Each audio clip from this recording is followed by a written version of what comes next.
Hi ಎಲ್ಲರಿಗೂ ನಮಸ್ಕಾರ. Welcome back to my channel. ಇವತ್ತಿನ ವಿಡಿಯೋದಲ್ಲಿ ಕುರಿ ಲಿವರ್ನಿಂದ ಗಟ್ಟಿಯಾದಂಥ ಗೊಜ್ಜನ್ನು ತಯಾರು ಮಾಡೋದು ಹೇಗೆ ಅಂತ ನೋಡ್ಕೊಳ್ಳೋಣ.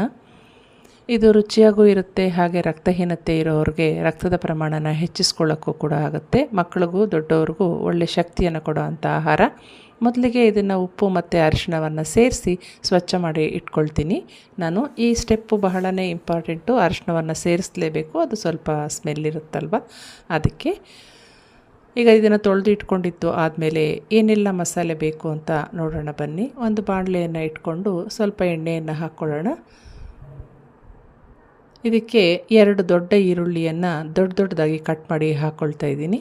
ಮತ್ತು ಒಂದು ದೊಡ್ಡ ಬೆಳ್ಳುಳ್ಳಿ,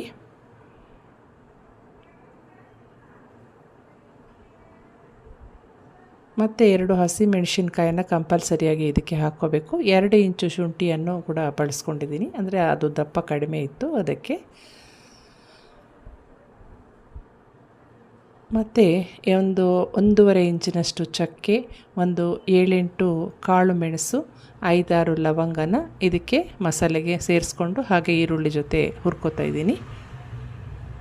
ಈ ರೀತಿ ಹುರ್ಕೊಳ್ಳೋದ್ರಿಂದ ಸಾರಿನ ಘಮ ಚೆನ್ನಾಗಿರುತ್ತೆ, ಅದಕ್ಕೆ ಈ ಹಂತನ ಮಾಡೋ ಅಂಥದ್ದು. ಈಗ ಮೊದಲಿಗೆ ಕೊಬ್ಬರಿ ಸಾರಿಗೆ ಬೇಕಾಗಿರೋ ಅಷ್ಟು ಒಂದು 5-6 ತುಂಡನಷ್ಟು ಹಾಕಿ ಮೊದಲು ನೈಸಾಗಿ ನುಣ್ಣಗೆ ರುಬ್ಕೊಳ್ಳೋಣ. ಅದಾಗಿದ್ದ ನಂತರ ನಾವು ಬಾಣಲೆಯಲ್ಲಿ ಹುರಿದಿಟ್ಕೊಂಡಿರೋ ಅಂತಹ ಪದಾರ್ಥನ ಸೇರಿಸಿ ನುಣ್ಣಗೆ ರುಬ್ಕೊಳ್ಳೋಣ. ಈಗ ಗಸಗಸೆ 1 ಚಮಚದಷ್ಟು ಆ ಮಸಾಲೆಗೆ ಸೇರಿಸ್ಕೊಳ್ತೀನಿ. ಅದನ್ನು ನಾನು ಆಲ್ರೆಡಿ ಹುರಿದು ಪುಡಿ ಮಾಡಿ ಇಟ್ಕೊಂಡಿದ್ದೀನಿ.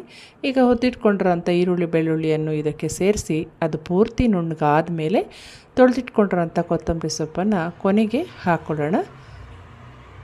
ಜಸ್ಟ್ 1 ರೌಂಡು ಅದು ತಿರುಗಿದ್ರೆ ಸಾಕಾಗತ್ತೆ. ಪೂರ್ತಿ ನೈಸಾಗಿ ರುಬ್ಬಿದ್ರೆ ಸಾಂಬಾರು ಬಣ್ಣ ಹಸಿರಾಗಿಬಿಡುತ್ತೆ. ಈಗ ಮತ್ತೊಂದಿಷ್ಟು ಎಣ್ಣೆಯನ್ನು ಒಂದು ಕುಕ್ಕರ್ ಇಟ್ಕೊಂಡು ಸೇರಿಸ್ಕೊಳ್ಳೋಣ. ಒಂದು 4 ಎಸಳಷ್ಟು ಬೆಳ್ಳುಳ್ಳಿ ಮತ್ತು ಒಂದು ಸಣ್ಣ ಚಕ್ಕೆ ಚೂರನ್ನು ಹಾಕ್ಕೊಂಡಿದ್ದೀನಿ.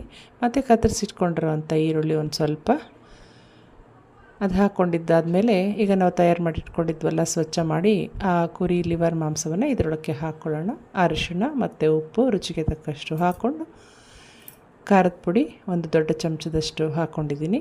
ಈಗಾಗಲೇ ಮೆಣಸು ಮತ್ತು 2 ಹಸಿಮೆಣಸಿನ್ಕಾಯಿನ ಬಳಸಿರೋದ್ರಿಂದ ಸ್ವಲ್ಪ ನೋಡಿಕೊಂಡು ನಾವು ಖಾರನ ಇದಕ್ಕೆ ಹಾಕ್ಕೋಬೇಕಾಗುತ್ತೆ.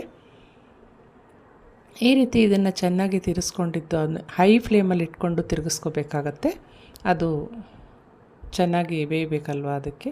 ಈಗ ರುಬ್ಬಿಟ್ಕೊಂಡಿರೋಂಥ ಮಸಾಲೆಯನ್ನು ಇದಕ್ಕೆ ಹಾಕ್ಕೊಂಡು ಕಡಿಮೆ ನೀರನ್ನು ಇಟ್ಕೊಂಡು ಒಂದು 2-3 ವಿಸಿಲ್ ತಗೊಂಡಿದ್ರೆ ಸಾಕಾಗತ್ತೆ. ಧನಿಯಾ ಪುಡಿ 2 ದೊಡ್ಡ ಚಮಚದಷ್ಟು ಹಾಕ್ಕೊಂಡಿದ್ದೀನಿ.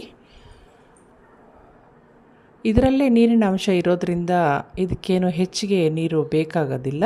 ಒಂದು ಸ್ವಲ್ಪನೇ ನೀರನ್ನು ಹಾಕ್ಕೊಂಡು 2-3 ವಿಸಿಲ್ ತೊಗೊಂಡಾದ್ಮೇಲೆ ನೋಡಿ ಈ ರೀತಿ ಗೊತ್ತಾಗ್ತಾ ಇದೆ. ನಾವು ಕುಕ್ಕರ್ ಓಪನ್ ಮಾಡಿದಾಗ ಒಂದು ಸ್ವಲ್ಪ ತೆಳ್ಳಗೆ ಗೊತ್ತಾದರೂ ಸಹ ನಾವೇನು ಮಾಡಬೇಕು ಅಂದರೆ ಇದನ್ನು ಮತ್ತೆ ಒಂದು 5 ನಿಮಿಷ ಕುದಿಸ್ಕೋಬೇಕಾಗತ್ತೆ. ಆಗ ಸಾರು ಗಟ್ಟಿಯಾಗಿ ಬರುತ್ತೆ. ನಿಮಗೆ ಮುದ್ದೆ, ದೋಸೆ, ಚಪಾತಿ, ಪೂರಿ ಯಾವುದಕ್ಕೆ ಬೇಕಾದರೂ ಇದನ್ನು ನೀವು ಸೈಡ್ ಡಿಶ್ ಆಗಿ ಯೂಸ್ ಮಾಡ್ಕೋಬಹುದು. ಈ ಲಿವರ್ ಗೊಜ್ಜಿದೆಯಲ್ವ, ಅದು ಆರೋಗ್ಯಕ್ಕೆ ಬಹಳನೇ ಒಳ್ಳೆಯದು. ರಕ್ತಹೀನತೆ ಇರೋರಿಗೆ ರಕ್ತದ ಪ್ರಮಾಣನ ಇದು ಹೆಚ್ಚಿಸುತ್ತೆ. ನೀವು ಖಂಡಿತ ಈ ರೆಸಿಪಿನ ಟ್ರೈ ಮಾಡಿ.